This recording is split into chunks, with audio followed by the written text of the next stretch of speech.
Kau lebih tahu yang terbaik bagiku. Kau lebih sanggup pulihkan hidupku. Ku berserah, ku percaya hanya Yesus penolong yang setia. Ya Aba Bapa, benar memang Engkau adalah penolong yang setia atas masing-masing kami. Terima kasih Bapa, Engkau anugerahkan kepada kami putra-Mu yang tunggal. Karena Engkau menginginkan kami tidak binasa, tetapi memperoleh hidup yang kekal bersama Engkau di surga. Terima kasih Bapa, Engkau sangat amat mengasihi kami tanpa terkecuali. Di mana putra-Mu yang tunggal Engkau karuniakan kepada kami oleh kematiannya, dosa-dosa kami telah ditebus, dimerdekakan dari dakwaan dan penghakiman dan penghukuman. Dan di hari ketiga, Tuhan Yesus Kristus bangkit duduk di sebelah kanan Bapa, memberikan anugerah kebenaran hidup kekal keselamatan dengan cuma-cuma kepada masing-masing kami yang percaya dan beriman dengan benar. Terima kasih Bapa. Kami sangat bersyukur sekali. Haleluya, amin. Mazmur 63 ayat 9 dikatakan, jiwaku melekat kepadamu dan tangan kanan Tuhan menopangku. Bapak Ibu sekalian, shalom, saudara-saudaraku yang kekasih. Pada kesempatan hari ini yang sangat indah, saya sangat bersyukur sekali di mana beberapa waktu lalu saya diizinkan untuk mengalami kelemahan tubuh. Dan tentunya Tuhan Yesus Kristus yang sangat mengasihi kita, Allah dahsyat, Allah ajaib, tidak pernah menginginkan kita mengalami pergumulan atau sakit apapun dan pencobaan-pencobaan. Namun diizinkan terjadi agar saya dan masing-masing kita semakin hanya mengandalkan Tuhan Yesus Kristus sebagai penolong kita yang setia, sebagai tabib di atas tabib, dokter di atas dokter, di mana janjinya iya dan amin selalu menyertai, memelihara, menjaga dan memberikan kekuatan kepada masing-masing kita. Bahkan bilur-bilurnya di kayu salib, tubuhnya diremukan, dihancurkan adalah untuk agar kita sembuh, agar kita bebas dari sakit penyakit. Nah, saudara-saudara sekalian, kenapa kita diizinkan untuk mengalami kelemahan tubuh? Sekali lagi, mari kita tetap bersyukur, bersuka cita bahwa Tuhan mempunyai rencana dan rancangan yang terbaik di balik pergumulan yang kita alami, apapun itu. Dan saya juga sangat bersyukur, mujizat keajaiban Tuhan terjadi di mana saya saat mengalami kelemahan tubuh. Banyak pendoa-pendoa yang dikirimkan Tuhan Yesus Kristus ke rumah saya, dari mulai gembala yang sangat baik, teman-teman sepelayanan kekasih, persekutuan kekasih yang dengan setia, dengan penuh kasih mendoakan saya. Dan oleh semata-mata kasih karunia serta kemurahan dan doa-doa dari semua teman-teman sepelayanan, Bapak Gembala semuanya, saya lebih baik dan lebih baik lagi. Dan semakin saya dikuatkan, iman saya dikuatkan.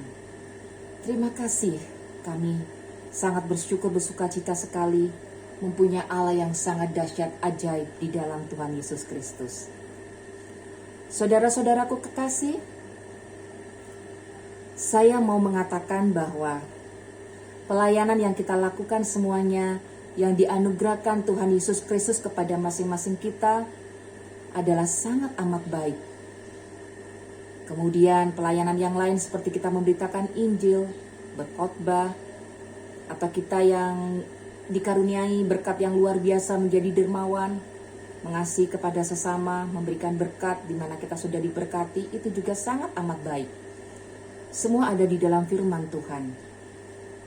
Namun yang perlu kita ketahui adalah Allah kita yang nomor satu adalah menginginkan kita mempunyai hubungan intim bersama Tuhan Yesus secara pribadi. Mempunyai hubungan intim, melekat, menikmati hadiratnya, menikmati kasih karunia-Nya, menikmati kesetiaannya dan firman-Nya secara pribadi.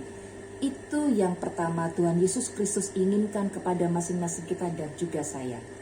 Maka dari itu, saya diingatkan oleh Roh Kudus dengan adanya saya mengalami kelemahan tubuh, yaitu saya diingatkan untuk kembali ke Tuhan secara pribadi.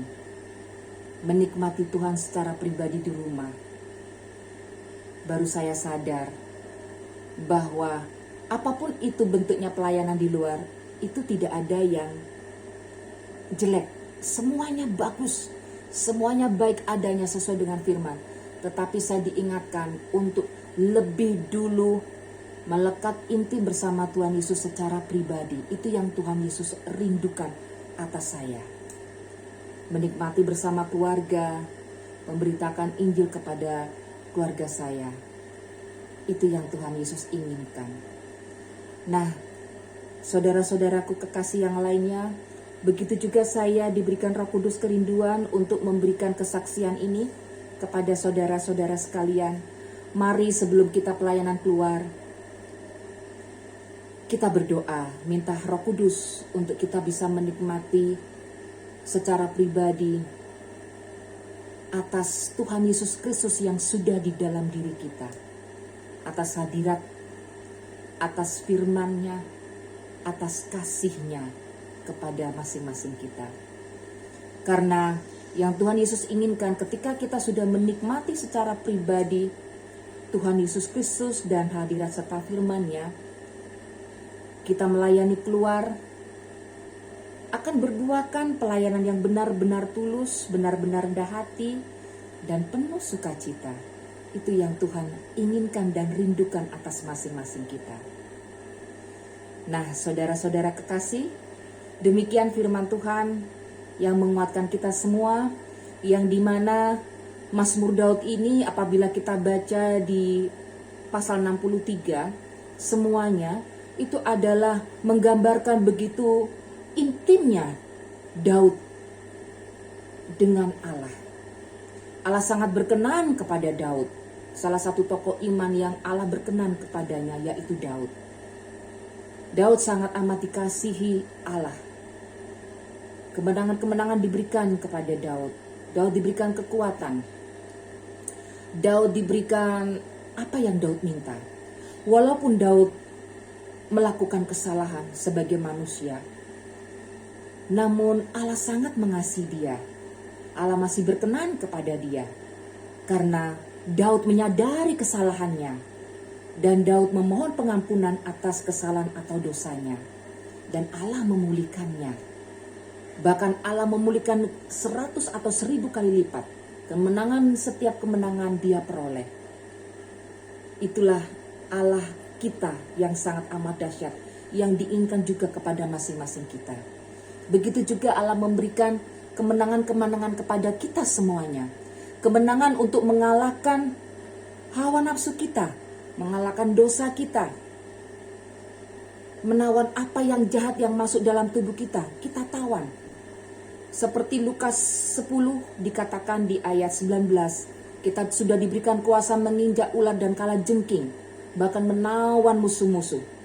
Itulah kuasa Allah yang diberikan kepada kita. Mari kita ingat selalu firman Tuhan yang telah memberikan kuasa kepada masing-masing kita. Begitu Allah menunjukkan kasih karunia-Nya yang berlimpah kepada kita masing-masing. Kasih setia-Nya yang tidak berkesudahan. Dan kita juga ingat di kitab Kejadian 1 ayat 26. Allah menciptakan kita serupa dan segambar dengan Allah. Coba saudara-saudara sekalian, kita bisa membayangkan begitu luar biasanya Allah yang sangat amat baik, yang sangat mengasihi kita. Bahkan kita diberikan kuasa untuk berkuasa burung-burung di udara dan ikan-ikan di laut. Tapi karena dosa dari Adam dan Hawa yang membuat kita terputus dengan Allah. Namun Allah tetap mengasihi kita. Dia karuniakan putranya yang tunggal Tuhan Yesus Kristus untuk menyelamatkan kita. Mari saudara sekalian termasuk saya, Dengan firman ini kita diteguhkan, kita diingatkan kembali untuk back to Jesus Christ. Untuk kembali menikmati kasih mula-mula Tuhan Yesus Kristus. Untuk kasih mula-mula itu selalu ada di dalam hidup jiwa kita sampai selama-lamanya. Untuk kita semakin intim lekat bersama Tuhan Yesus secara pribadi dahulu. Baru kita bisa melayani dengan sukacita dan betul-betul penuh dengan kerendahan hati. Terima kasih Tuhan Yesus Kristus. Saya dan kami semua sangat bersyukur. Terima kasih atas firman-Mu. Terima kasih atas berkat-Mu. Terima kasih atas hikmat-Mu dan hadirat-Mu. Roh Kudus, tuntun bimbing pimpin kami selalu. Ketika kami mengalami pergumulan, ketika kami seolah-olah jauh dengan Allah, Tuhan Yesus Kristus, tolong Roh Kudus ingatkan kami untuk kembali kepada Tuhan Yesus Kristus. Berikan kami selalu iman yang menyala-nyala dan bertumbuh serta bertumbuh. Berikan kami juga mengalami terobosan iman, terobosan pengenalan bersama Tuhan Yesus lebih dan lebih lagi. Berikan kami hati yang penuh rendah hati dan penuh kasih. Jadilah seperti apa yang Kau inginkan Tuhan Yesus Kristus atas hidup masing-masing kami, bukan seperti apa yang kami inginkan. Terima kasih Bapa, terima kasih Tuhan Yesus Kristus. Kami bersyukur dan berdoa. Haleluya.